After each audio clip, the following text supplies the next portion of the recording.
चलिए, तो अभी आपने देखा जालियांवाला बाग हत्याकांड 13 अप्रैल 1919 को पूरा कंप्लीट मैंने बताया, ठीक है।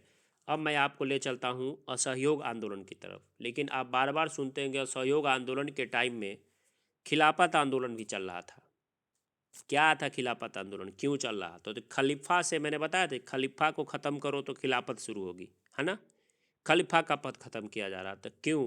क्योंकि फर्स्ट वर्ल्ड वार में जो मित्र राष्ट्र थे, मित्र राष्ट्रों के साथ में जो देश थे, ठीक है, तो मित्र राष्ट्र लड़ रहे थे किसके विरुद्ध? धूड़ी राष्ट्रों के विरुद्ध। और धूड़ी राष्ट्र में जर्मनी था और साथ में तुर्की भी आप देखे होंगे, जापान भी देखे होंगे, याद है? तुर्की जो है, तुर्की जिसको टर्की नाम अभी हो गया है, तो तुर्की तुर्की का जो सुल्तान था उसको खलीफा कहते थे। क्या कहते थे? खलीफा। जो इस्लाम जगत का धार्मिक नेता माना जाता था, सर्वे सर्वा। तो फर्स्ट वर्ल्ड वार जब हार गया मित्र राष्ट्र से, कौन हार गया? धूड़ी राष्ट्र, यानी जर्मनी हार गया, जापान हार गया, तुर्की हार गया। तो जर्मनी का पक्ष लेकर के ब्रिटेन के विरुद्ध युद्ध में शामिल हुआ था कौन? तुर्की। तुर्की को एशिया का मरीज कहते हैं, यूरोप का मरीज कहते हैं, एशिया का नहीं। क्यों? क्योंकि यूरोप के गेट पे खड़ा है और जब भी कोई दौड़ेगा तो उसको चोट लगेगा। तो जब जो है अंग्रेज लोगों ने तुर्की को कहा, जब तुर्की तोरा हरा तो दिए, तुम धूड़ी राष्ट्र के साथ, तब तो इलाज भी करेंगे। तो भारतीय मुसलमान को भी भय हो गया कि युद्ध में तुर्की हार गया है तो अंग्रेज अवश्य ही बदला लेंगे। और भारतीय मुसलमान से युद्ध में पूरी सहायता प्राप्त करने के उद्देश्य से इंग्लैंड के प्रधानमंत्री डेविड लॉयड जॉर्ज ने घोषणा किया था कि तुर्की के साथ हम किसी प्रकार का अन्याय नहीं करेंगे। भारतीय मुसलमान तुम लोग हमारा साथ दो, मैं तुर्की को कुछ नहीं करूँगा, मेरे अगेंस्ट है तब भी तुम्हारे खलीफा को कोई नुकसान नहीं पहुँचाऊँगा। समझ गए? लेकिन जब जर्मनी की हार हुई तो तुर्की भी हार गया। आपको पता है जो 11 नवंबर 1918 को युद्ध समाप्त हुआ और 10 अगस्त 1920 को सेब्रेस की संधि हुई थी। कौन सी संधि हुई थी? 10 अगस्त 1920 को सेब्रेस की संधि। और संधि के अनुसार तुर्की के साम्राज्य को मित्र राष्ट्रों ने आपस में बंदर बांट कर लिया। सब मित्र राष्ट्र अपना में तुर्की को बांट लिया तोड़ तोड़ के। तुर्की बेचारा हालत ख़राब हो गया तुर्की को। तो भारतीय मुसलमान गुस्सा होंगे कि नहीं कि मेरे खलीफे का पद ख़त्म कर देगा, तुर्की को तोड़ रहा है, बोला था कि साथ दो, फर्स्ट वर्ल्ड वार में तुर्की को कुछ नहीं करूँगा। तो सेब्रेस की संधि का भारतीय मुसलमानों ने विरोध किया और एक आंदोलन शुरू करने का काम किया, जिसका नाम क्या था? कि खलीफा का पद नहीं खत्म हो, इस्लाम की पवित्र भूमि पर ऐसा कुछ कभी ना हो कि इस्लाम की पवित्र भूमि पर अधिकार हो जाए अंग्रेजों का। तो इस संधि में गांधी जी भी देखे कि बढ़िया मौका है, सट जाते हैं। तो गांधी जी कहे हमको भी असहयोग आंदोलन करना है, ये भी कर रहा है, दोनों एक हो जाते हैं अंग्रेज के खिलाफ। समझ गए कहानी? तो नवंबर 1919 में महात्मा गांधी द्वारा हिंदुओं और मुसलमानों का एक कॉन्फ्रेंस बुलाया गया दिल्ली में। कब बुलाया गया? 1919 में कॉन्फ्रेंस दिल्ली में बुलाया गया। जुलाई 1921 में कराची में अखिल भारतीय खिलाफत सम्मेलन हुआ। सम्मेलन में मौलाना मोहम्मद अली ने सभापति आसन से भाषण दिया और बोला कि आज से किसी भी ईमानदार मुसलमान के लिए फ़ौज में नौकर रहना या उसकी भर्ती में नाम लिखवाना या उसमें मदद करना क्या होगा? हराम होगा। ठीक है, समझ गए कहानी? राजद्रोह की संभावना से अली बंधु और डॉक्टर किचलू आदि को गिरफ्तार कर लिया गया। गांधी जी ने जब यह खबर सुनी तो उन्होंने मोहम्मद अली का भाषण ज्यों का त्यों दोहराया और पूरे देश में भाषण दोहराया गया। महात्मा गांधी ने खिलाफत आंदोलन को लेकर देश का दौरा किया और खान अब्दुल गफ्फार खान भी इसमें सक्रिय थे। समझ गए? हालांकि देखिए तुर्की का क्या हुआ, 1922 में खुद जो मुस्तफ़ा कमाल पाशा था, ठीक है, के नेतृत्व में तुर्की में एक क्रांति हुई, ठीक है, और खुद ब खुद खलीफा के पद को वहाँ क्या किया गया? ख़त्म कर दिया गया। तो ये आंदोलन का कोई जो है मतलब रह गया? नहीं ना रह गया। लेकिन गांधी जी का अभी बदला सधा नहीं था, तो गांधी जी कहे कि हम असहयोग आंदोलन तो करबे करेंगे। असहयोग आंदोलन का मतलब है जो कोई सहयोग नहीं, बिना सहयोग के आंदोलन करेंगे, असहयोग करेंगे, तुम्हारा साथ नहीं देंगे, असहयोग करेंगे। तो कांग्रेस का असहयोग आंदोलन की पृष्ठभूमि के पीछे चलते हैं हम लोग क्या? तो कांग्रेस का क्या होगा? नागपुर अधिवेशन होगा। कौन सा अधिवेशन होगा? नागपुर अधिवेशन। ठीक है, तो खिलाफत आंदोलन कब से कब परीक्षा में पूछे तो क्या कहिएगा? 1919 में शुरू हुआ, 24 में ख़त्म हो गया, क्योंकि खुद 24 में किसका पद खत्म हो गया? खलीफा का पद ख़त्म हो गया। तो ये आंदोलनों खत्म हो जाएगा। 3 मार्च 1924 को खलीफा का पद समाप्त और तुर्की कैसा बन गया? धर्मनिरपेक्ष राज्य बन गया। ठीक है, तो गांधी जी अब असहयोग चलाएंगे अपना। कहाँ चलाएंगे, कहाँ से शुरू करेंगे? तो नागपुर में कांग्रेस का नागपुर अधिवेशन होगा। असहयोग आंदोलन से जुड़ने के लिए कौन सा अधिवेशन होगा? कांग्रेस का नागपुर अधिवेशन। अध्यक्ष रहेंगे विजय राघवाचारी। ठीक है, स्वराज का लक्ष्य रखा जाएगा। विजय राघवाचारी की अध्यक्षता में नागपुर में होगा। ठीक है, ये पास हो जाएगा। और इस अधिवेशन में असहयोग आंदोलन से संबंधित प्रस्ताव कौन लाते हैं? CR दास लाते हैं। कौन लाते हैं? CR दास। ठीक है। तो असहयोग आंदोलन कब शुरू हुआ? असहयोग आंदोलन शुरू हुआ 1 अगस्त 1920 को। कब शुरू हुआ? 1 अगस्त 1920 को। और कब रुक गया? 12 फरवरी 1922 को। बोलिए, असहयोग आंदोलन कब शुरू हुआ? 1 अगस्त 1920 को। कब रुक गया? 12 फरवरी 1922 को। ठीक है। असहयोग आंदोलन का प्रस्ताव 4 सितंबर 1920 को कांग्रेस के विशेष अधिवेशन कलकत्ता में अध्यक्ष लाला लाजपत राय ने रखा था। असहयोग आंदोलन का एक प्रस्ताव जो है विशेष अधिवेशन 20 के लिए किया गया। कहाँ पे? कलकत्ता में, लाला लाजपत राय की अध्यक्षता में।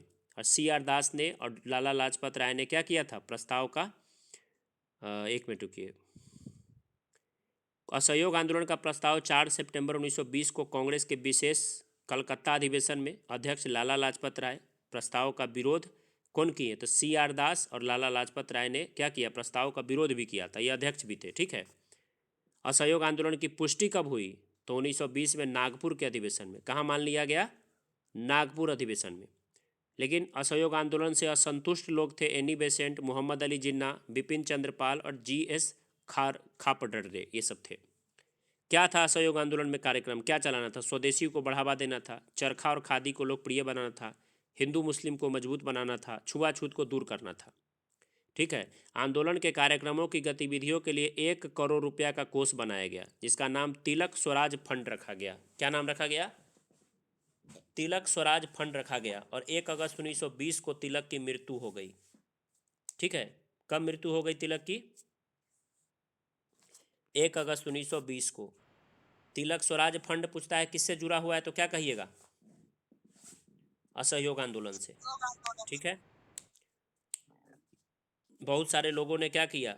वकालत वकालत त्याग दिया। CR दास ने, मोतीलाल नेहरू, जवाहरलाल नेहरू, राजेंद्र प्रसाद, वल्लभ भाई पटेल लोग क्या किए थे? वकालत त्याग दिए, अपना छोड़ दिए। ठीक है। 28 जुलाई 1920 को गांधी जी ने घोषणा किया कि 1 अगस्त 1920 से असहयोग आंदोलन शुरू होगा। यानी कब से शुरू हुआ? 1 अगस्त 1920 से। ठीक है। 1920 के नागपुर अधिवेशन में असहयोग आंदोलन को मंजूरी मिल गया और कांग्रेस का लक्ष्य क्या हो गया? स्वराज्य घोषित किया गया। क्या लक्ष्य घोषित किया गया? स्वराज्य। 1 अगस्त 1920 के पूरे देश में आंदोलन शुरू हो गया। लोगों ने वकालत छोड़ दिया, शिक्षण संस्थानों का स्थापना किया, जैसे काशी विद्यापीठ, गुजरात विद्यापीठ, बिहार विद्यापीठ, इस सब का स्थापना हम लोगों ने अपने से किया। ठीक ना। फिर इसी समय असहयोग आंदोलन के समय क्या हुआ कि ब्रिटेन के जो युवराज थे, प्रिंस ऑफ वेल्स, कौन थे? प्रिंस ऑफ वेल्स, उनका बम्बई में आगमन हुआ। पूछता है प्रिंस ऑफ वेल्स का बम्बई में आगमन किस आंदोलन के टाइम में हुआ था? असहयोग आंदोलन के टाइम में। और उस दिन मजदूरों ने व्यापक हड़ताल किया, जगह जगह पे जुलूस निकाला और उनका विरोध किया गया। ठीक है, समझ रहे हैं? यह आंदोलन पूरे मोड में चल रहा था। ठीक है। गांधी जी ने 1 फरवरी 1922 को वायसराय लॉर्ड रीडिंग को पत्र लिख करके चेताया था कि यदि सरकार ने दमन खत्म नहीं किया, मतलब हम लोग का जो दमन कर रहे हो नहीं खत्म करोगे, तुरंत बारदोली में सामूहिक अवज्ञा तथा लगान बंदी का कार्यक्रम भी हम शुरू करेंगे। गांधी जी पूरा एक्टिव है, ज़बरदस्त मोड में असहयोग आंदोलन पूरे देश में चल रहा है। लेकिन 1922 में क्या होगा? 4 फरवरी के दिन बताइए, गोरखपुर जिले में चौड़ी चौड़ा कांड हो जाएगा। ठीक है। तो एक जुलूस निकलते रहता है गोरखपुर के चौड़ी चौड़ा जगह पे, जहाँ पे भूतपूर्व सैनिक भगवान अहीर रहते हैं। कौन रहते हैं? भगवान अहीर। पुलिस वालों ने भगवान अहीर को पीटने का काम किया और उग्र जनता इतनी हमलावर हो गई कि 22 पुलिसकर्मी को जला के मार दिया। कितने पुलिसकर्मी को? 22 पुलिसकर्मी को। ठीक है। जिसमें 170 भारतीयों को मृत्युदंड दिया गया। मदन मोहन मालवीय ने बुद्धि पूर्वक पैरवी करते हुए 151 लोगों को फांसी से बचा लिया। ठीक है। गांधी जी 12 फरवरी 1922 को क्या किए?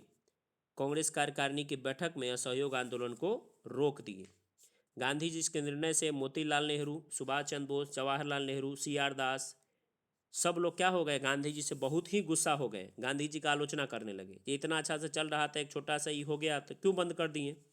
पूरे देश में ये आंदोलन फैल चुका था।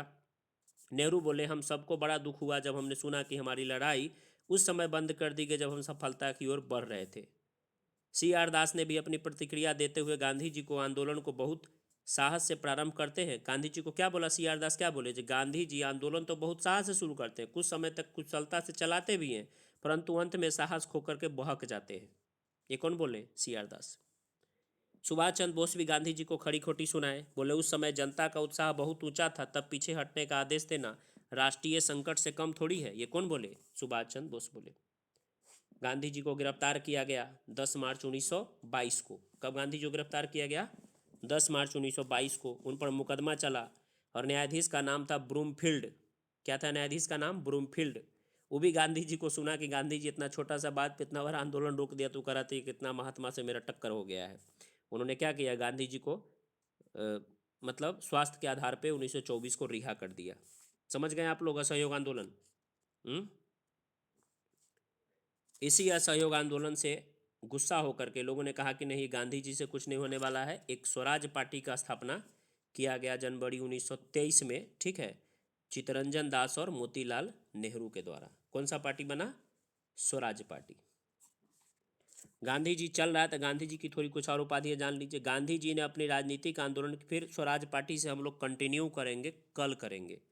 अभी थोड़ा सा गांधी जी के बारे में जान लेते हैं। गांधी जी ने अपने राजनीतिक आंदोलन की शुरुआत दक्षिण अफ्रीका से किया था। वहाँ पर उन्होंने जुझारू संघर्ष को देख करके उनके सहयोगी उन्हें करमवीर कहते थे। गांधी जी को क्या कहते थे दक्षिण अफ्रीका में, करमवीर। जबकि वहाँ पर अंग्रेजों ने उन्हें उपहास स्वरूप कुली बैरिस्टर कहा था। क्या कहा था अंग्रेजों ने, कुली बैरिस्टर। भंगी शिरोमणि, दक्षिण अफ्रीका में उनको क्या कहा गया, भंगी शिरोमणि। सेवाग्राम का संत कहा गया। पश्चिमी सीमा प्रांत में कबाइलियों लोगों द्वारा मलंग बाबा भी कहा गया गांधी जी को। क्या कहा गया, मलंग बाबा। इतना सारा उपाधि गांधी जी को दिया गया। फर्स्ट वर्ल्ड वार के दौरान भारतीयों को अंग्रेजों की ओर से लड़ने के लिए गांधी जी बोल रहे थे कि लड़ो, अंग्रेजों का मदद करो भारतीय लोग। अंग्रेज, गांधी जी को उम्मीद था कि आज़ाद कर देगा हम लोग को, तो इसीलिए अंग्रेज लोग उनको खुशी से भर्ती कराने वाला सार्जेंट कहते थे और कैसरे हिंद का उपाधि दिए थे, ठीक है। नैतिक समर्थन के बदले जुलू युद्ध पदक और बोअर युद्ध पदक भी उनको दिया गया था। किंतु जब गांधी जी समय के साथ अंग्रेजों के विरुद्ध हो गए तो 1931 में द्वितीय गोलमेज सम्मेलन के दौरान ब्रिस्टल चर्चिल बैठा हुआ था। गांधी जी वहाँ आधा धोती में पहुँच गए तो ब्रिस्टल चर्चिल बोला जो अर्धनग्न फकीर, कौन आ गया, देशद्रोही फकीर कह दिया। क्या कहा गांधी जी को, अर्धनग्न फकीर और देशद्रोही फकीर। कौन बोला इनको, ब्रिस्टल चर्चिल बोला।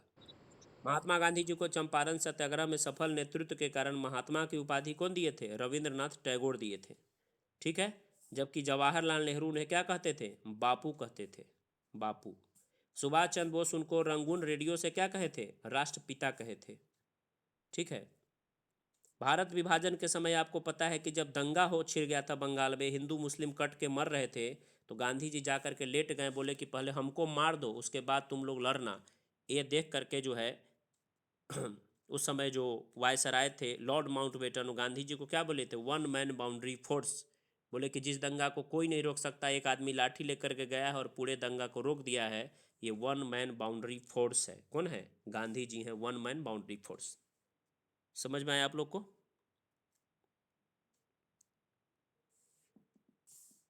असहयोग आंदोलन के दौरान विदेशी वस्त्रों को जलाया जाना, देखिए फिर रविन्द्रनाथ टैगोर का प्रेम देखिए फूटेगा। असहयोग आंदोलन जो चला 1 अगस्त 1920 को, उस समय भी विदेशी वस्त्रों को जलाए जाने को अविवेकी या निष्ठुर बर्बादी कौन कहे थे, तो इस सब में आंसर क्या लगाना है आपको हमेशा, रविन्द्रनाथ टैगोर, क्योंकि बड़ा अंग्रेज का चापलूस था। असहयोग आंदोलन जब शुरू हुआ उस समय भारत का वायसराय कौन था, 1919 में कौन था जी, मॉन्टेग्यू चेम्सफोर्ड सुधार पढ़ाए थे। 1916 से 21 था लॉर्ड चेम्सफोर्ड, लगा दीजिए। चौड़ी चौड़ा कांड के समय भारत का वायसराय कौन था, सबसे पढ़ा लिखा यहूदी, रीडिंग, याद है रीडिंग, 1921 से 26, रीडिंग। कैसरे हिंद, जुल्लू युद्ध पदक, बोअर युद्ध पदक जो कि गांधी जी को प्रदान किया गया, उन्होंने कब वापस कर दिया था, असहयोग आंदोलन के दौरान सब वापस कर दिए थे। क्या क्या, कैसरे हिंद, जुल्लू पदक, बोअर युद्ध पदक। किस आंदोलन के दौरान जमुना लाल बजाज ने अपनी राय बहादुर का उपाधि लौटा दिया था, यही असहयोग आंदोलन के दौरान। रविन्द्रनाथ टैगोर कह रहे थे निष्ठुर बर्बादी है, गांधी जी क्या बोले, जब विदेशी वस्त्रों की बर्बादी ही उसके साथ सर्वोत्तम व्यवहार है। किस आंदोलन के दौरान? असहयोग आंदोलन के दौरान। गांधी जी जब ट्रेन से गुजरते थे तो खाली लाल लाल धुआं नजर आता था, कपड़ा जलाया जाता था विदेशी। अनटू द लास्ट जो है रस्किन की रचना है, उसमें कौन सी शिक्षा ने गांधी जी के जीवन को बदल डाला? व्यक्ति का कल्याण जो है ना सबके कल्याण में निहित है। व्यक्ति का कल्याण क्या है? सबके कल्याण में निहित है। समझ गए?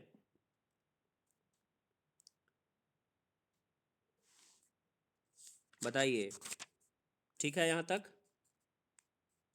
महात्मा गांधी के चंपारण सत्याग्रह का विरोध कौन किया था? एनजी रंगा किया था। कौन किया था विरोध? एनजी रंगा। जबकि रविन्द्रनाथ टैगोर ने इसी सत्याग्रह में गांधी जी को महात्मा का उपाधि दिया था। ठीक है। कुछ घटना 19 में घटा था जिसका तारीख पूछता है तो दिमाग आपका ये हो जाता है। जैसे रॉलेट एक्ट हुआ 18 मार्च 1919 को। कब हुआ रॉलेट एक्ट? 18 मार्च 1919 को। हाँ।